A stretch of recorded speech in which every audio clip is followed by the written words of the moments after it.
Estamos hoje aqui em mais um episódio do podcast Quem Cuida de Quem Cuida, um projeto que nasceu na Associação Damas da Justiça e carrega o nome de uma colega que hoje não está mais aqui conosco, doutora Mônica, projeto Mônica Vaz, nossa voz, que não carrega só o nome da nossa colega advogada, mas também a força dela. Estamos aqui com 3 convidados muito especiais e vou pedir para que cada um de vocês se apresente, fale quem é e o que faz. Vamos começar aqui pelo doutor Gabriel. Boa tarde a todas as minhas companheiras e colegas aqui de bancada. É um privilégio ter esta oportunidade de estar debatendo um tema tão sensível com vocês. Carrega um título de bastante simbolismo, né? Entre laços e cicatrizes, as relações sociais no adoecer da mulher, que, como vínhamos conversando aqui em off anteriormente, é algo que transcende só as questões de gênero, né? A sociedade como um todo vem adoecendo muito a partir dessas suas relações, a partir da frieza delas, mas com certeza as mulheres é quem mais sofrem diante do nosso machismo estrutural, das relações misóginas, e nós precisamos dar um passo no debate com relação a isto e agradecer por poder estar aqui de alguma maneira contribuindo. Obviamente, o meu lugar de fala aqui é muito mais um lugar de escuta do que Uhum. um lugar de quem pode eventualmente tratar com mais propriedade do tema. Agradecer especificamente a doutora Giovana, que vai trazer muita luz para nós sobre esse adoecimento a partir das relações sociais, que vai muito além daquilo que a gente imagina que as relações sociais nos adoecem apenas do ponto de vista da saúde mental, mas também no conceito biológico, bioquímico, né, biofísico. Nós também estamos adoecendo muito com relação nessa antropofagia praticamente social, as pessoas se mordendo, né, se comendo no meio da sociedade. Agradecer a Sônia por mais uma vez a gente poder estar dialogando, Legal. a minha companheira de defesa do sistema de prerrogativas da OAB de Santa Catarina, a doutora Yara, que é procuradora de prerrogativas da mulher advogada, especialmente a Márcia Lamego, que me convidou para estar aqui com vocês, tendo essa oportunidade, esse privilégio ímpar de estarmos debatendo esse assunto, com quem eu tive uma caminhada muito maravilhosa no ano de 2021, quando a gente trouxe à luz no debate do seio da advocacia muitas questões importantes, inclusive essa, com a direito à saúde como algo fundamental, os preceitos constitucionais, e, obviamente, a minha fala aqui está sempre repleta de gratidão de poder estar tendo esse momento prestimoso com vocês nesta tarde de sexta-feira. Doutor Gabriel hoje é o patrocinador do nosso episódio, muito importante essa busca em divulgar, trazer informações, mas precisamos sim de braços, então já deixo aqui meu muito obrigada, doutor. Doutora Sônia? Bom, boa tarde a todos, os colegas de bancada, é uma honra estar aqui, né, nesse podcast, substituindo de certa forma a doutora Thalia, né, mas dizer que essas questões que vão ser debatidas hoje são questões essenciais, nós vivemos numa sociedade muito tecnológica, né, muito de vitrine nas redes sociais, e isso tem nos afastado das essências, né, que são os nossos relacionamentos, nosso olho no olho, nossa conversa gostosa, né, amiga, fraterna, e é uma honra, um prazer e estou aqui à disposição também para trocar, escutar um pouco, né, do que essa nossa vida corrida, atribulada e mentalmente, né, congestionada, pesada, interfere ou não, impacta ou não no nosso organismo, no nosso dia a dia, nas nossas relações. E, doutor Gabriel, né, a questão de gênero, né, eu acredito muito que se a saúde da mulher vai bem, a saúde da sociedade vai bem, né. Então, está muito bem-vindo aqui nessa mesa, porque representa um lado muito importante nessa relação, né, dentro da sociedade e que nos impacta bastante. Obrigada. Obrigada, doutora Giovana. Ai, eu sou o peixinho fora d'água aqui. Eu sou a Giovana, então, eu sou médica hematologista, já sou formada já há quase 25 anos de medicina, né, e tive o prazer imenso de tratar a Mônica, né, eu fui médica da Mônica, eu conheci ela no hospital universitário, depois a gente seguiu no convênio e a gente teve uma caminhada junto com a mãe dela, que foi a que me fez o convite, foi maravilhoso. Muito linda, assim, né, a gente juntos, né, a gente como paciente, a gente aprende muito, é uma troca, né, não é uma coisa assim que, só eu imponho e o paciente obedece, tem muito mais que isso, né. E quando uma mulher fica doente, a mulher via de regra, ela é a cuidadora da casa. Então, o que a gente vê é um certo, ainda mais se ela é chefe de família, né? Um adoecimento de todos da família. E, e por outro lado também, a gente tem muitos abandonos, né? Muitos maridos que se vão, familiares. Então, ainda mais no SUS, onde as estruturas familiares são um pouquinho mais complexas, a gente vê um cenário de muita tristeza. E a gente lidar com tudo isso e com doenças graves, né? Eu que lido com câncer é desafiador, assim. E eu acho que passou 3 anos, né, que a Mônica partiu e a gente está vivendo esse momento é muito bonito, assim, e é algo que eu nem imaginava que só a gente sofria, né, porque a gente sofre isso direto. Todo dia tentando acertar a família, ver se a mulher fazendo falta, a mulher faz falta para comida, faz falta para cuidar dos filhos. A gente está atualmente com uma paciente que está internada há 90 dias, ela tem 2 filhos autistas e ela não tem suporte. E a gente tem dado todo o apoio possível para tentar que aquelas crianças sejam cuidadas e a gente não consegue nem imaginar isso, né? E ela não tem condições de alta. Então, imagina a complexidade da coisa, né? De viver isso, né? Doutora, essa sua fala nos remete ao nome do nosso projeto, Quem Cuida de Quem Cuida. Ouvindo a doutora mencionar, eh, externar essa, posso dizer, uma dor, né, que Uhum. o médico acaba também sentindo a dor do Sim. paciente. Como fica a questão da mulher, que ela tem que se preocupar com a saúde, mas a Uhum. preocupação dela está lá em casa. Será que os meus filhos estão comendo? Quem está cuidando? Como é que o paciente acaba lidando com essa situação? Como também a doutora mencionou, a mulher cuida de toda a Cuida de família, todo o mundo. homem, quando adoece, tem a mulher ali para cuidar. E quando ela está no outro papel, né? Como é que fica essa questão psicológica? Eu tenho que me tratar, mas a mulher, ela sente que tem que cuidar sempre do outro. É muito difícil, né? A gente tem um grupo multiprofissional que eu não conseguiria trabalhar sozinha, né? A gente não tem como, né? Hoje em dia, na medicina, nada se faz sozinho, né? E a gente tem um grupo multiprofissional e a gente tem, por exemplo, uma assistente social que lida com essas questões sociais e é muito forte, assim, né? Então a gente tenta pedir apoio, a gente comunica a unidade de saúde mais próxima, a gente tenta resgatar laços familiares, né? Esses tempos a gente teve uma menina que ela era totalmente compatível com o irmão. E ela não falava com o irmão, e a gente tinha que resgatar esse irmão de alguma forma. E ela, não, eu não vou, não quero. Daí a gente teve que fazer todo um trabalho para ela entender que era importante. E era o orgulho dela ferido, de um irmão que sabe Deus o que fez para ela, e ela tinha muita mágoa desse irmão. E a gente vive isso, então, assim, são dilemas que vão muito além de um medicamento, né? O medicamento, o tratamento é uma parte do todo. Agora, se essa mulher ou se esse paciente não estiver bem apoiado, bem com seus familiares em casa, tendo um suporte no hospital, não ficando preocupado, né? Tem muita gente também que fica preocupado com as contas a pagar. Tem muitas mulheres, hoje são muitas mulheres que são chefes de família, por exemplo. Como que elas vão dar conta de tudo isso, né? Já fazer uma pergunta do outro lado, doutora, né?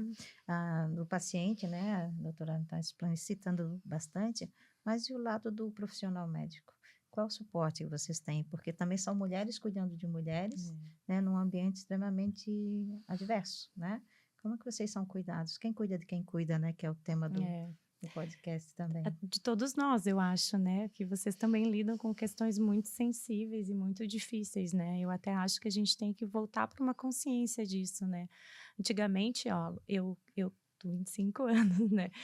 A maioria da minha turma era formada por homens. A gente era 11 meninos e 46 meninos. Hoje em dia, a maioria das turmas de medicina são mulheres. E essas mulheres, a mulher tem quando entrou no mercado de trabalho, ela veio querendo, arrancando, batendo a porta e chegando, né? Então, assim, existe uma competição até além, né? A mulher parece que ela tem que provar muito mais, né? Então, uma das coisas que a gente tem feito é um grupo multiprofissional, a gente tem psicólogo, se apoiar uma nas outras, a gente é muito amiga dos colegas, das colegas, principalmente das colegas, claro, ninguém se dá bem com todo mundo, mas assim, é, eu tenho proximidade com quem é próximo a quem eu me dou bem, e isso me ajuda muito, eu ter uma colega que consegue me escutar. E ter momentos fora, né? Assim, eu sou mãe de 2 filhos, então eu tenho meus momentos com as minhas crianças que são inegociáveis, né? Se eu não tiver esses momentos que eu consiga compartilhar, ter, extravasar, ir para academia, Academia. não faz sentido, né? Eu acredito que somos seres sistêmicos. Eu falo para as Uhum. colegas advogados, não tem como se tornar um excelente advogado se antes não trabalhar em ser um excelente ser humano, porque todas as nossas ações, os nossos valores vão refletir na vida do outro, naquele que estamos acolhendo, cuidando, né? Assim, a advocacia a gente trabalha com a vida, com a Totalmente. liberdade. Então, Verdade. tenho sim que estar bem, ter esse cuidado. Eu trabalho com direito criminal. E eu falo, quem nos atende mal numa penitenciária, numa unidade prisional, também é um encarcerado e o Estado não está vendo aquilo. Está olhando como um trabalhador, mas ele também precisa ser cuidado, esse profissional. E na medicina não é diferente, né? Tem que ter toda essa estrutura emocional para aprender a lidar, principalmente em perder. A questão, ninguém quer Uhum. perder, e acredito que o profissional da medicina Também. também sinta perder um paciente, né? Saber lidar com essa dor, com a família, não é só com o diagnóstico ali, né? Tem todo o sistema. Mas parabéns pela atuação Ah, e por esse olhar cuidadoso, né? eu acho que tem que ser assim, né? Eu acho que a gente tem que pensar. E não pense que a gente não sofre, só que a gente sofre de uma forma um pouco diferente, porque no outro dia tu tem que seguir, tu tem que cuidar dos que ficaram, né? Mas a gente sente muito, muito. Cada perda é uma lição, né? Que a gente tem que tirar, tem que aprender, tem que entender. É muita resiliência, né? Acreditar que deve ter algum propósito. E a gente sabe, e a oncologia tem essa questão de tirar a vida de pessoas muito jovens, né? Então, deixar famílias mais tristes e desestruturadas, né? Porque é uma mãe que se vai às vezes, né? Principalmente da mulher, né? No caso da Mônica, né? Foi uma mãe que deixou 2 crianças, né? Graças a Deus elas têm suporte, mas é uma dor assim, né? Que não passa, né? De certa Sim. forma. Lhe parabenizar por essa resiliência, né? De fato, de todas as áreas da medicina, creio que na oncologia é aquela que há mais perdas de pacientes, né? Você se prepara, creio, muito mais para perder aquele paciente do que para remi-lo da enfermidade, né? Então, com certeza, isso deve ser algo que lhe acompanha diuturnamente e que precisa também ser acolhido em algum momento, né? Então, receba, obviamente, que acho que falo também pelas demais companheiras aqui de bancada, de que tens a nossa solidariedade por essa tua capacidade resiliente. E aí eu gostaria de lhe fazer um questionamento a partir da sua prática mesmo, né? Como nós homens, né, em um adoecimento de uma mulher, seja de uma companheira, de uma mãe, de uma filha, de uma tia, de uma amiga querida, como nós homens podemos dar uma assistência mais adequada do ponto de vista não só emocional, mas também clínico, físico, dentro dessas suas 2 décadas e meia de atuação, já deve ter visto de tudo, né? Nos De tudo. limites do absurdo aos limites do paroxismo daquele que também é voluntarioso demais e acaba por atrapalhar, por assim o ser. Então, de que forma nós homens podemos ser conscientizados para cuidar melhor também nessa questão de gênero quando a mulher adoece? É uma pergunta excelente, né? Porque a gente vê realmente de tudo, assim, né? E tem uma coisa que quando uma pessoa adoece, uma doença grave como câncer, cada um vai reagir de um jeito. Cada pessoa, além do doente, vai reagir de um jeito. Normalmente, né, as famílias tentam se organizar, tentam se espiritualizar, que é o que mais a gente vê. E assim, os homens, graças a Deus, eles estão evoluindo junto com essa sociedade que levou a mulher para o trabalho, né? Então, talvez essa questão de dividir o peso também ajude muito, né? A gente eu gosto bastante de dar exemplos, porque eles nos provam o que a gente fala, assim, a gente está com uma paciente muito grave também, ela tem uma leucemia, e o marido também tem um filho doente, não é a outra, não é aquela que eu falei antes. E eles têm um filho doente cadeirante. E esse marido, ele consegue se dividir entre o cuidado da casa, o trabalho, a esposa que está muito doente, e ele está conseguindo dar conta. Claro que toda hora a gente vai lá, você está conseguindo dar conta mesmo? Você precisa de ajuda? Porque para ele, se a gente for pensar, está muito pesado, né? Ela está vivendo a doença que está muito pesada, mas ele está cuidando de todo o resto, né? Todos os buracos que ela preenchia ali. Então, tem muitos homens que têm aprendido isso, né? Nessa divisão, olha, eu também posso participar.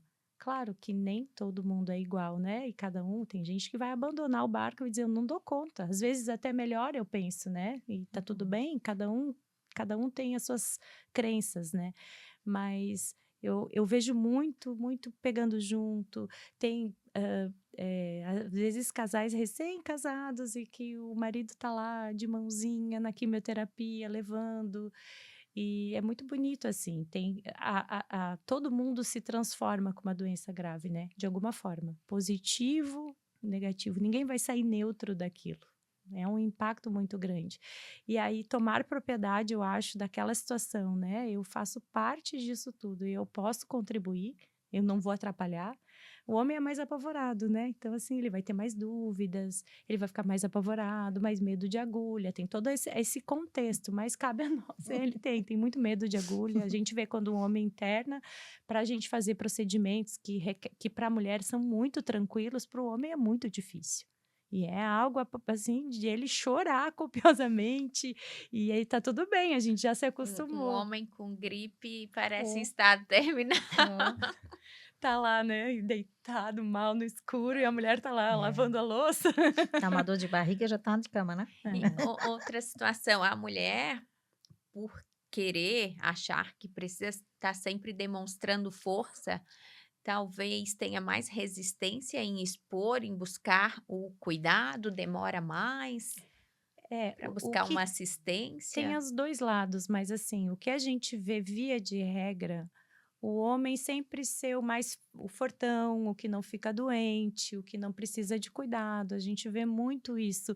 Os estágios normalmente mais avançados de doença são diagnosticados em homens. As mulheres, por ter um cuidado constante, acho que até pela essa questão da gente ir regularmente ao ginecologista, né? Eu acho que o ginecologista é um grande parceiro, né? Eu recebo muito encaminhamento de ginecologista em exame de rotina. Ah, eu fui fazer um exame de rotina. E isso, porque o homem não vai no urologista todo ano. A maioria não vai, mas na ginecologista a mulher é treinada aí desde a menarca, praticamente, né? Sim. Desde a primeira menstruação.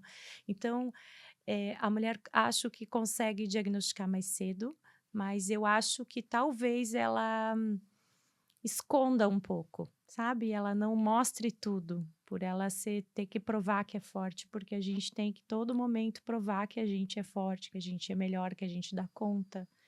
E nem sempre a gente vai dar conta, né? Eu não dou conta das minhas coisas e acredito que vocês também não, né? Esses dias eu tô de férias, né? Eu consegui deixar eu de sobreaviso nas minhas férias. Sou eu que faço a escala. Então, às vezes, está tudo bem. Eu pedi desculpa e disse, olha, errei. Porque às vezes não dá, a gente não dá conta de tudo. E fazendo uma analogia com a área do direito, né?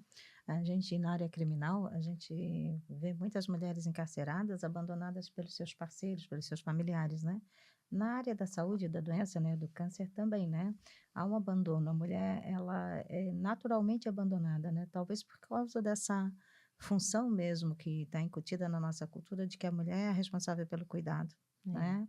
E aí ela cuida, mas não é cuidada. Isso também repercute bastante. Na área do direito criminal, né, desencarceradas, a gente vê que tem muita estatística sobre isso. Elas, né, caminham naquela situação, muitas vezes sem visitas, né, sem acompanhamento, sem apoio. Eu trabalho há 18 anos na área e após todo esse tempo, este ano foi o único ano em que eu tive uma cliente mulher em que o marido permaneceu com ela. Ela saiu na última semana, mas fazer Olha que as legal. visitas, cuidar, né?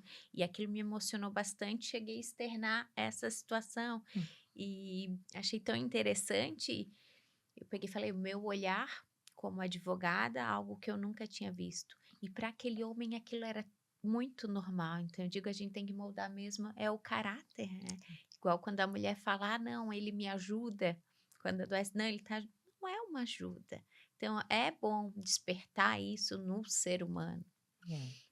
E a gente vê o contrário, às vezes, quando um paciente que está, por exemplo, a gente às vezes tem paciente que está com tornozeleira eletrônica e está lá, e as mulheres estão sempre ali junto, cuidando, fazendo todo o resto, e é bem bonito de ver. A gente ainda nunca teve, assim, eu não me recordo nenhuma paciente encarcerada ou com tornozeleira eletrônica aqui com o marido, isso eu não me Uhum. lembro, mas as mulheres com os homens, não, elas estão firmes lá, assim. Permanece. E nesse sentido, o apoio psicológico ele é fundamental para o É tratamento? fundamental. A gente, assim, é aquilo que eu disse, a gente não trabalha com saúde sozinho. Tem um estudo ali da universidade que só analisando a questão de felicidade. Olha só, para vocês verem o quanto é importante. A gente manter hábitos saudáveis e tentar ter momentos de felicidade ajuda a melhorar a recuperação do nosso leucócito em 2 a 3 dias. O nosso leucócito dura em torno de 7 dias. Para um paciente que está com a defesa baixa, quando faz quimioterapia, isso faz toda a diferença. Então, assim, eu ter momentos que eu posso estar feliz e que eu consiga e também superar, sabe? Também, olha, eu tive um problema, eu tô doente, mas isso vai passar, isso é um momento. E se não passar, a gente vai lutar e vamos pro plano A, plano B, não achar que é a última coisa, né? Ah, eu pegar essa doença e transformar ela numa coisa muito ruim é muito ruim pro corpo, né? Para Uhum. a recuperação do leucócito, para a resposta ao tratamento. A gente vê muitas pacientes mais idosas, assim, elas têm mais um comportamento depressivo. E a gente vê que isso prejudica elas, sabe?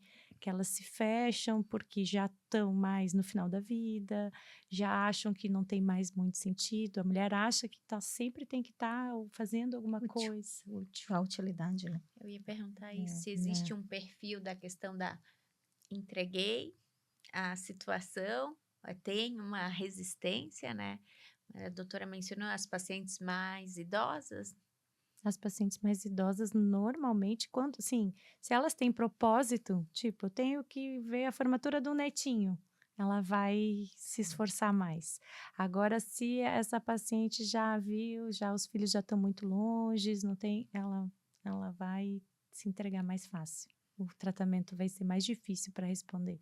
E isso é comprovado cientificamente, né? O quanto a gente for reagir aos problemas, mais a gente tem chance de melhorar a nossa recuperação.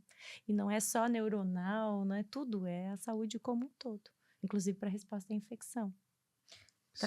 Traumas sociais podem também desencadear uma doença? Ah, muito provavelmente. A gente, claro que não consegue provar tudo, né? Mas assim, via de regra, assim, o câncer, por exemplo, a gente está todo dia recebendo agressões, né? Nós comemos mal, a maioria das vezes. Eu estava observando essa semana que o pão não estraga mais, né?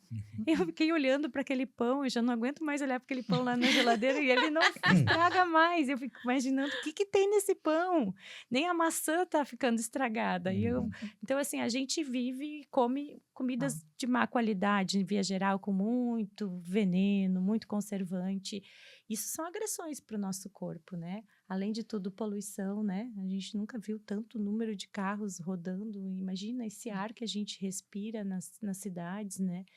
Aí tem, né, outras exposição a benzenos, derivados da gasolina, que também são oncogênicos, que se fala, e o estresse, né? O estresse é um ponto chave, assim.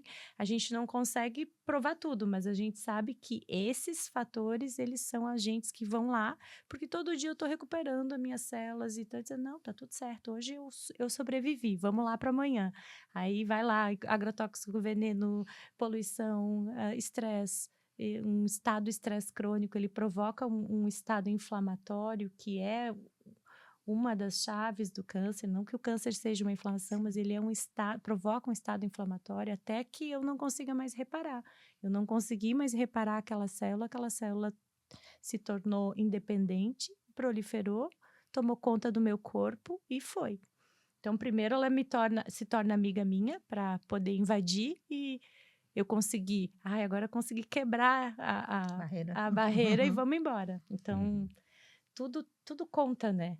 Não é, quer dizer assim, meu Deus, eu sou a pessoa mais feliz do mundo, eu nunca vou ficar doente, né? Não, o contrário não é verdadeiro. A gente também tem uma genética, né? Tem tudo isso. Mas, com certeza, o jeito que a gente encara as coisas influencia, né? São vários fatores. Né? Sim. Se me permite, novamente, então, aqui colocar um pouquinho de colher, né, Sônia? Numa espécie assim, complementando talvez, ou resgatando uma pergunta anterior de Sônia, como uma espécie de grilo falante daqueles homens, né, que estejam nos ouvindo ou que venham nos ouvir depois. Sônia fez uma pergunta bastante interessante sobre, não sei se há esse dado estatístico, né, mas sobre o nível de abandono dos homens com suas companheiras, com suas mães, né, com suas irmãs, tias, entes, etc., durante este período de adoecimento, né? Não sei se a doutora poderia colocar algumas palavras talvez mais enfáticas, né, e demonstrar quão importante é que os companheiros, né, os filhos, os pais, os amigos estejam presentes ali nesta questão do suporte emocional e na evolução da doença, inclusive, se possível, até com números também, né, demonstrando, olha, né, as mulheres não abandonam seus companheiros, né, não abandonam seus entes queridos, e os homens, via de regra, em X%, e nós precisamos que esta curva mude. Acho que é muito importante também a gente fazer este alerta aos homens, e partindo não aqui daqueles que falam juridiquês, mas principalmente daquela que faz o cuidado diuturno, acho que será um alerta bastante importante. E muito bem lembrado, uma coisa que a gente não falou, é quando a mãe ou o pai adoece, quem é o cuidador é a mulher.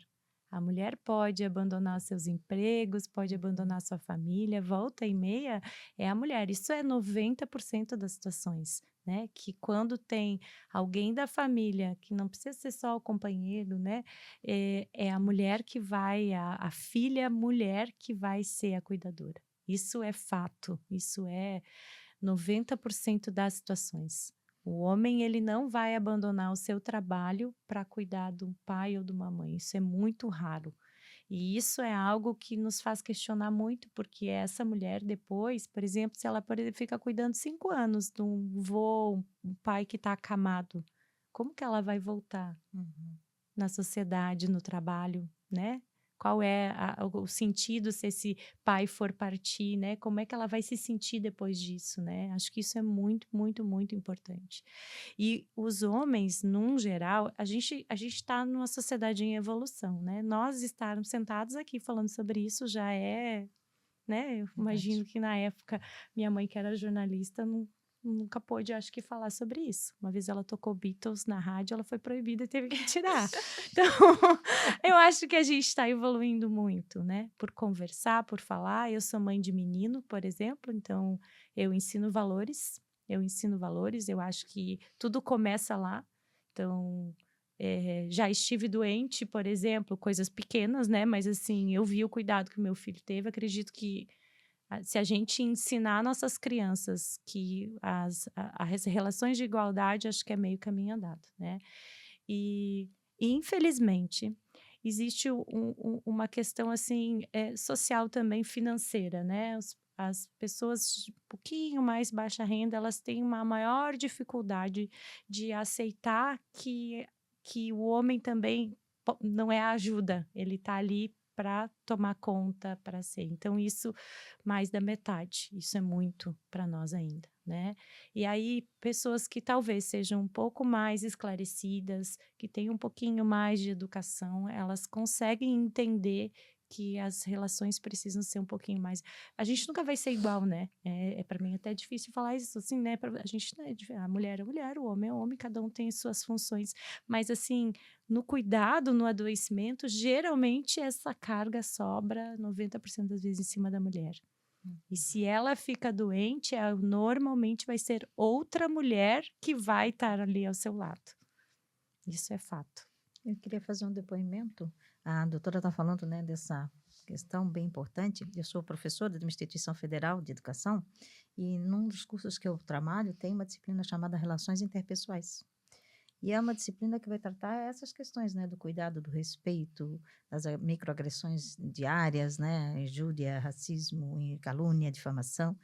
E como é interessante que essa faixa etária de 13, 14, 15, 16 anos, como é interessante ver, então há uma evolução. Como essa faixa etária, essa faixa de pessoas que estão vindo, né, essa geração que está vindo, ela é mais aberta para esse diálogo, ela é mais aberta para essa troca, ela é mais aberta para esse olhar do outro, né? Isso é muito legal. Só que são poucas iniciativas ainda na área da educação para introduzir essas questões.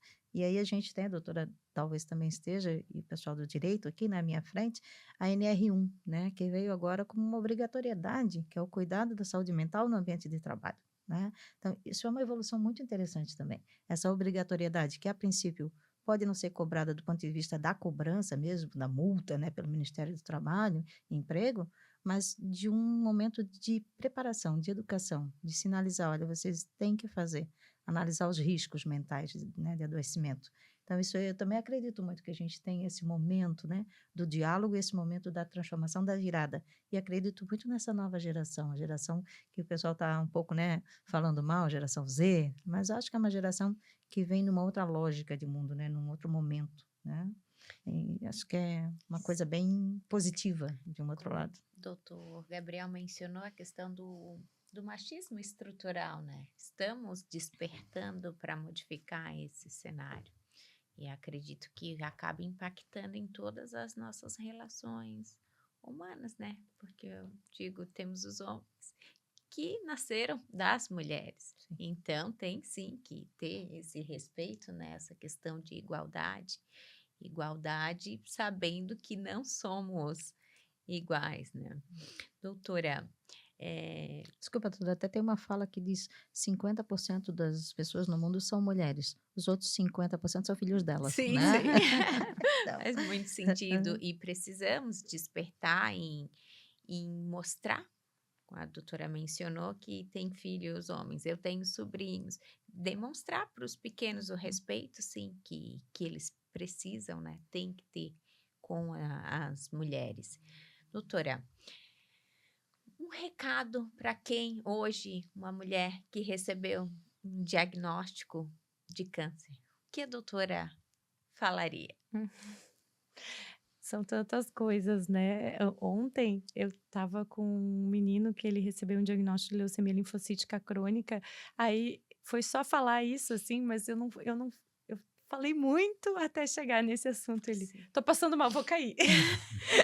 Eu falei, calma, não vai cair, vou morrer. Não, não vai morrer. Daí caiu no chão. Eu falei, calma, calma, vamos organizar essa cabeça, porque nesse momento a gente precisa se organizar.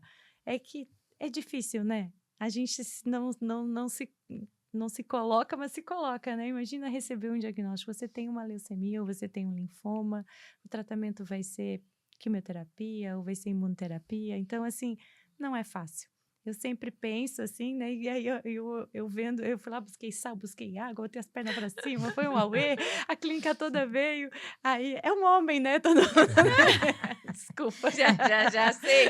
é um homem, é forte, né?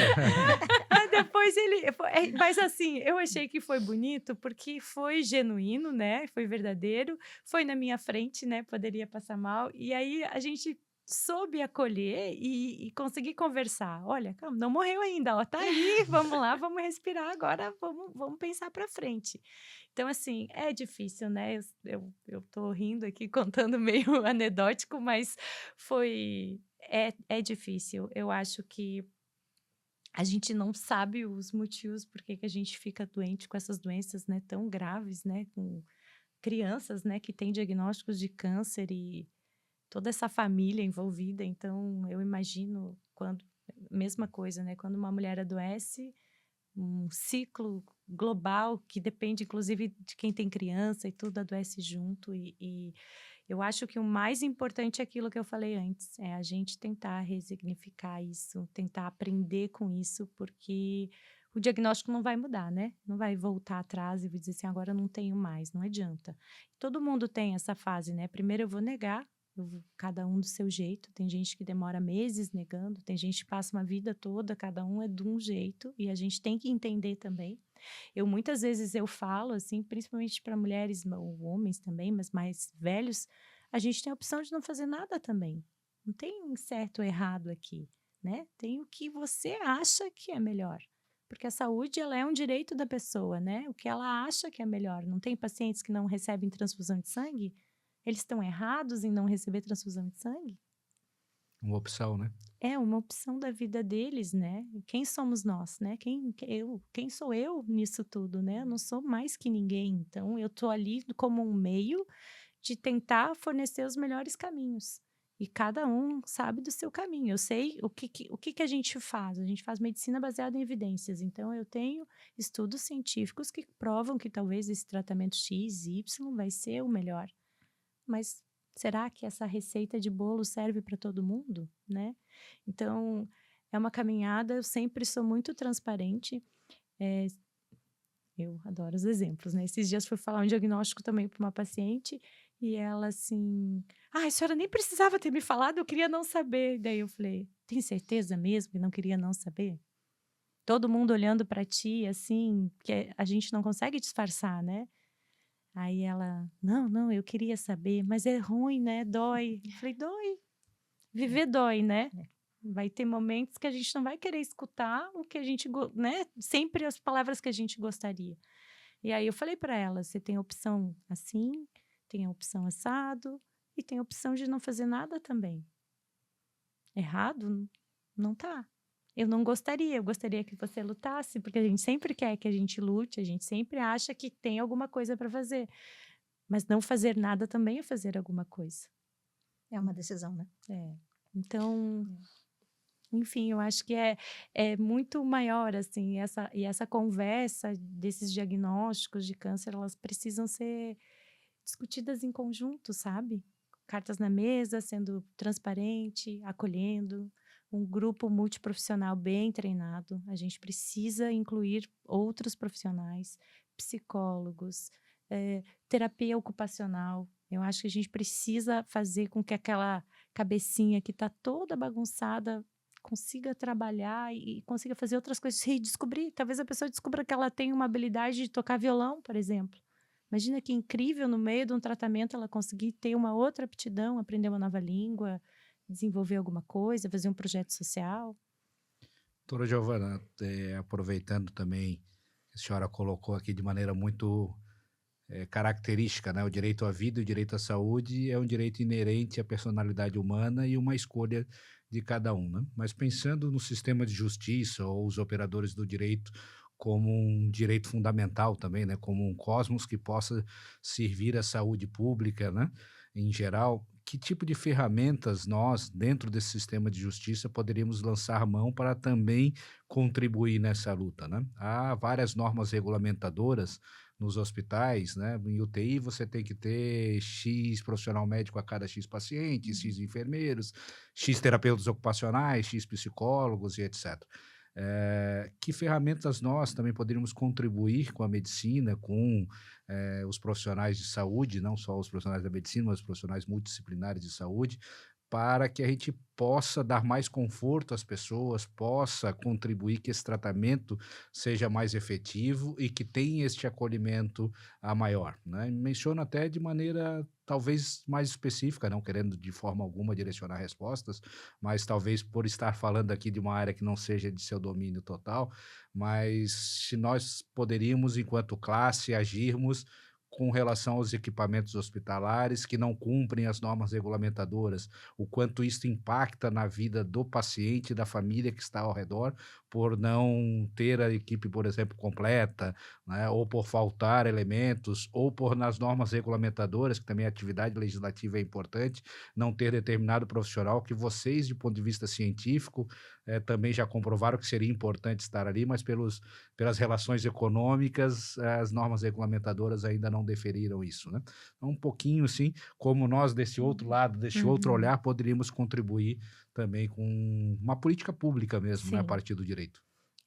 Que nem a Sônia, para mim, educação e saúde deveriam ser prioridades, né? A gente já começa com problemas em vagas. né? A gente já tem um problema com vagas. Hoje em dia, por exemplo, a regulação do Estado ela é feita por um grupo chamado um núcleo de regulação, que ele regula as vagas. Então, muitas vezes a gente se depara com paciente que não tem vaga de UTI, por exemplo. A vaga de UTI é uma coisa muito séria na saúde, assim, né?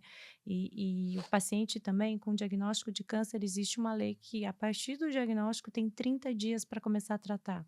Ele tem que ter acesso. O que a gente vê hoje, pacientes que estão 4, 5, 6, e com a migração, a gente tem atendido muitos pacientes de outros estados, pacientes que não conseguiram em outros estados, e o nosso estado, por ser um estado ter uma saúde de boa qualidade, eles vêm tratar aqui. Só que eles vêm tratar aqui com atraso no diagnóstico. E aí vêm tratar aqui sem ter onde morar. A gente não tem casas de apoio suficiente. Casas que possam, essas famílias que vêm de fora, não falo só de outros estados, vêm da serra, do interior.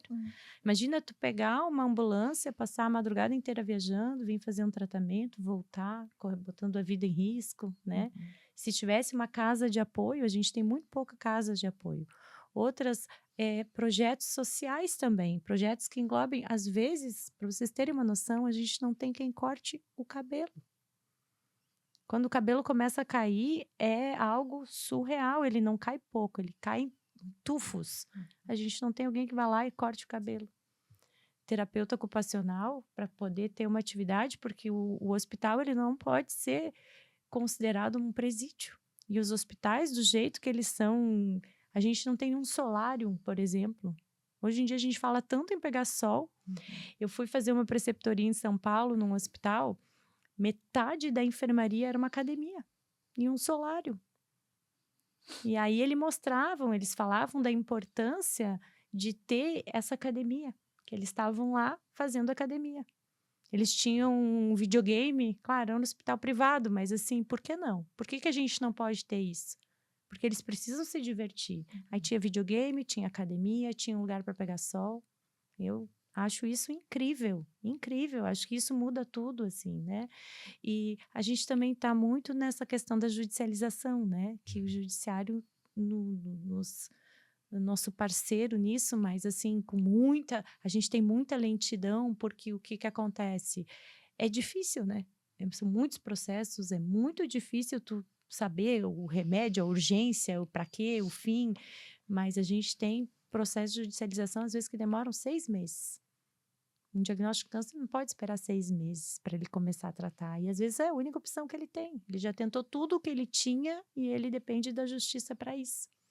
Então, assim, a lista é enorme, assim, né? Estou só citando algumas. E uma das coisas que eu sinto muito é essa questão do espaço físico, sabe? Eu acho que a gente precisa ter um espaço mais acolhedor. A gente tem que passar. Já era antigamente os hospícios, né? Que nem existem mais, eles não eram um ambiente acolhedor. E os hospitais também continuaram assim. Então a gente tem que mudar, assim. Se a gente vai viajar para fora, os hospitais no exterior, eles são completamente diferentes. Eles são assim, hoje até se interna menos também, né? Hoje em dia a medicina, a área da oncologia, ela tem tentado ser o mais oral, subcutânea, para a pessoa não ficar internada. Internação é um prejuízo à vida. Então a gente interna quando realmente é preciso. Mas a gente tem que ter esse olhar. Mas se o paciente ficar, ele tem que ter um lugar para ficar, ele tem que ter a comida de qualidade para comer, porque vai impactar. Se ele vai comer só pão, ele não vai ter saúde, ele não vai estar nutrido. As nutricionistas fazem um trabalho incrível nos pacientes. A gente estava com uma paciente que estava desnutrida, ela conseguiu engordar 8 quilos em 10 dias. Imagina!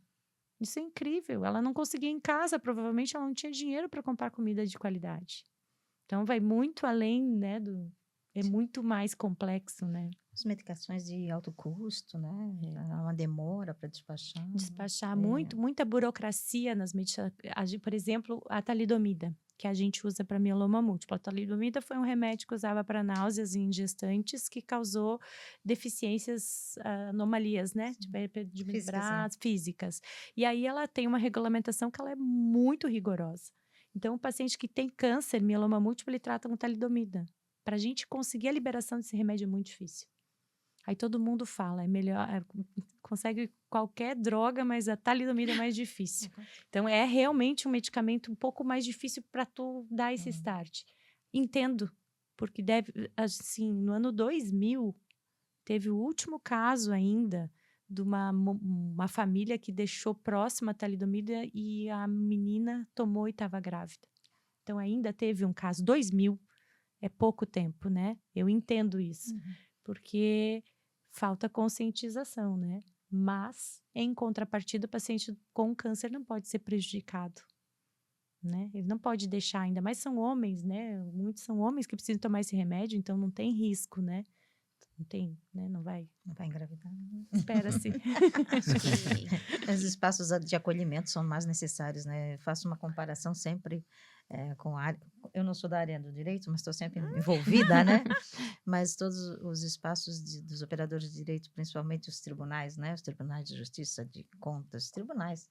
A estrutura física é linda, maravilhosa, moderna. E aí eu faço uma comparação com as escolas. Por que as escolas também não têm aquele ambiente? Por que os hospitais não têm aquele ambiente, né? Então, é a questão do acolhimento.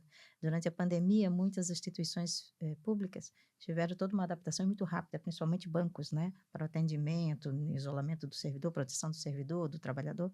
E as instituições de ensino não tiveram. As instituições hospitalares, muito pouco, né? Então, quais são as nossas prioridades? Onde é que estão as prioridades? E aí eu volto à sua ideia do acolhimento, né? Enquanto a gente não acolher a vida, as pessoas, a gente vai continuar nessa situação caótica. Ainda não despertamos para o que é essencial, né? Estamos encaminhando aqui para o fim, mas gostaria, antes de agradecer a presença de todos, abrir a palavra, se alguém quer deixar uma mensagem, uma reflexão para aqueles que nos ouvem. Bom, provavelmente a doutora será a última a falar, né? Meu Deus, eu já falei tanto. Mas se me permitires, eu ainda vou deixar na minha despedida aqui uma pitada para sua fala final, caso não seja constrangedor. A doutora colocou muito essa questão da hotelaria nos nosocômios, né? O quão importante seria nós avançarmos isso também, para além até da pergunta que seria relacionada ao direito fundamental de profissionais e etc. E me chamou muito a atenção também fazendo um link com a lógica do nosso podcast, né? Que trazer esta questão de gênero novamente para a centralidade, então, desta última fase do debate, relacionado a como, né, os nosocômios podem, melhorando a sua hotelaria, serem também mais acolhedores às mulheres, né? Que provavelmente os ambientes também não são os mais adequados para o gênero feminino, né? Por mais que os ambientes precisem ser fluidos, né? Eles têm que ter, obviamente, também algumas adaptações ou algumas necessidades que só as mulheres têm. Então, nesta lógica de hotelaria dos nosocômios, como que nós poderíamos avançar nisso? E aí, me despedindo, obviamente, agradecendo essa oportunidade ímpar de estar debatendo com vocês aqui, agradecer aqueles que eventualmente estejam nos acompanhando, né, pelo canal do YouTube dessa importante iniciativa do Damas da Justiça, agradecer mais uma vez a Márcia, né, que é quem mobilizou a todos nós para estarmos aqui presentes, e me despedir dizendo que Mônica Vaz está presente. Bom, então, né, eu vou abrir a fala de despedida também, agradecer muito para nós é muito importante, né, como família que teve pacientes de câncer, então é muito importante a gente ter esses momentos de conversa, de troca, de acolhimento. Nós nos sentimos muito acolhidas por várias pessoas a partir da partida da Mônica, né, e durante todo o trabalho dela. Agradecer muito a doutora, porque ela não teve uma médica, teve uma amiga, uma parceira, uma incentivadora, uma apoiadora, foi muito fundamental durante e depois também. Dizer que esse trabalho aqui, esse projeto do Damas da Justiça, é mais uma das iniciativas fantásticas que o Damas faz, né, na nossa sociedade. É um movimento de mulheres e de mulheres de várias formações, principalmente da área do direito, e eu me sinto muito honrada em fazer parte, né? Agradeço imensamente a Márcia, que é minha irmã, né, que a gente acolhe, que a gente apoia e que a gente tenta, como disse a doutora, a gente tenta não atrapalhar, né, e ajudar o máximo que a gente puder. Foi uma honra enorme estar aqui, substituindo a doutora Thalia, né, que a gente espera em breve esteja aqui. E nós continuamos o diálogo, continuamos aqui tentando fazer dessa sociedade um pouquinho menos rude, menos agressiva, mais acolhedora, né, e mais humana. Obrigada. Doutora. Ai, gente, eu só tenho a agradecer a Márcia, né, que foi ela que me convidou e Eu achei tão lindo, tão linda a ideia e é bem o que eu falei, né, 3 anos depois, a gente está podendo aqui conversar sobre isso. Eh Eu acho que já falei bastante. Eu acho que não só os hospitais, eu acho que a medicina como um todo, eu acho que quanto mais próximos a gente estiver entre as nossas especialidades, né, e quanto mais a gente conseguir fazer essa interseção, justiça, advocacia, saúde, educação, acho que a gente vai evoluir, né. Eu acredito na sociedade, como eu falei, eu tenho 2 filhos e eu acredito muito no meu filho como homem e tomando o seu papel, e acredito na minha filha como mulher também. A Mônica era um exemplo de força, ela nunca se deixava abater, e eu acho que isso é o que fica, acho que é isso que a gente tem que né, lembrar e honrar, né, e eu fico muito orgulhosa porque foi ela que me escolheu para ser a médica dela, foi ela que disse: "Eu quero você", e a gente teve uma parceria até o final muito, muito boa e eu só tenho lembranças boas, né. E eu sonho muitas coisas, né, eu sonho com hospitais de qualidade, uma assistência integral. Eu até acho, assim, que em relação aos ambientes, a gente se respeita muito, né, nessas questões, mesmo que seja como tu falou, né, eles são fluidos, porque tem que ser, porque nós vivemos em sociedade, os homens e as mulheres, eles têm que conviver, né, não, nós não vivemos mais nos orfanatos, naquelas, como é, os colégios que separavam É, todo mundo. Eu acho que quanto mais a gente segregar, pior, né, acho que a gente tem que conviver, a gente até porque, por exemplo, assim, os acompanhantes, né, tem uma senhora, às vezes é um acompanhante homem, às vezes é uma acompanhante mulher, às vezes tem um homem e uma acompanhante mulher, e essas pessoas têm que conviver, né, e têm que aprender a respeitar as diferenças. Tem um que é o ar-condicionado, outro não gosta do ar-condicionado, tem um que quer ouvir música e o outro não quer, e todos têm que se respeitar, né, no todo, porque é assim que funciona a sociedade, né. E no meio do adoecimento, cada um fica um pouco mais egoísta, né, cada um pensa mais no seu umbigo e, enfim, tá tudo bem. Eu acho, assim, que desde que não seja uma coisa normal, tá tudo bem a gente ter reações diferentes, né, e a gente saber lidar. Quanto mais eu for treinada para lidar com uma situação, porque ninguém está preparado para ter um diagnóstico ruim. E aí saber eu pegar isso e ter pessoas que vão me acolher, por pior que eu reaja, se eu cair no chão, que nem o paciente caiu no chão, né, eu podia dizer: "Para, olha o que você fazendo um fiasco aqui". Poderia, né. Se eu souber lidar com essa situação, melhor. Porque não está errado ele ter essa reação, né. Ele não é uma Mônica da vida que vai estar sempre ali, ó, tô ali. E tá tudo bem ele não ser, né. E as pessoas são diferentes e quanto mais a gente conviver com os diferentes, a gente aprender, eu acho que é melhor, né. E eu sonho, né, como eu falei, com hospitais de qualidade, com ensino de qualidade, com uma saúde de qualidade, com pessoas fazendo medicina de verdade. A gente está num aumento do número das faculdades de medicina e a gente preza muito pela qualidade. Eu prezo muito, eu trabalho no hospital universitário da universidade, então, assim, a gente lida com os alunos, a gente quer que eles sejam bem treinados, que eles consigam, porque é um desafio, né? A medicina é um desafio, né? Não só a parte da oncologia, toda a medicina.